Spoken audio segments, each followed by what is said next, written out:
নমস্কাৰ বন্ধু-বান্ধৱীসকল, সকলোকে মোৰ চেনেলটোলৈ স্বাগতম জনাইছোঁ। অসমৰ এখন হাস্যমধুৰ জনপ্ৰিয় ধাৰাবাহিক বেহাৰবাৰী আউটপোষ্টত এই ধাৰাবাহিকখনত অভিনয় কৰা এটা চৰিত্ৰ হ'ল উকিলনী বাইদেউ।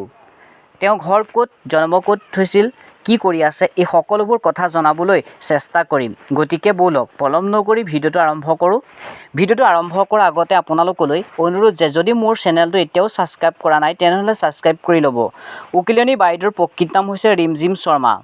জন্ম হৈছিল ২৬ মাৰ্চ তাৰিখে গুৱাহাটীত আৰু অৰিজিনেল ঘৰ হৈছে মংগলদৈত। এতিয়া কৰ্মসূত্ৰে গুৱাহাটীত থাকে।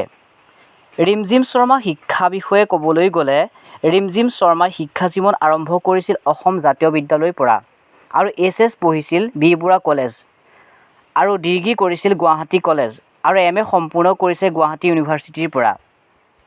ৰিমজিম শৰ্মা পৰিয়ালৰ সদস্য সংখ্যা হৈছে 4জন। দেউতাকৰ নাম দেৱেন শৰ্মা, মাতৃৰ নাম হেমলতা শৰ্মা আৰু ককায়েকৰ নাম হৈছে ধীৰাজ শৰ্মা আৰু স্বামীৰ নাম হৈছে ঋতুৰাজ কৌশিক। তেখেতৰ ঘৰ হৈছে তেজপুৰত।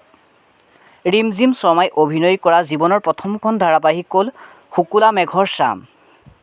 ফ্ৰেণ্ডছ, গতিকে যদি ভিডিঅ'টো চাই ভাল লাগে এটা লাইক কৰি দিব আৰু যদি চেনেলটো এতিয়াও ছাবস্ক্ৰাইব কৰা নাই তেনেহ'লে ছাবস্ক্ৰাইব কৰি দিব।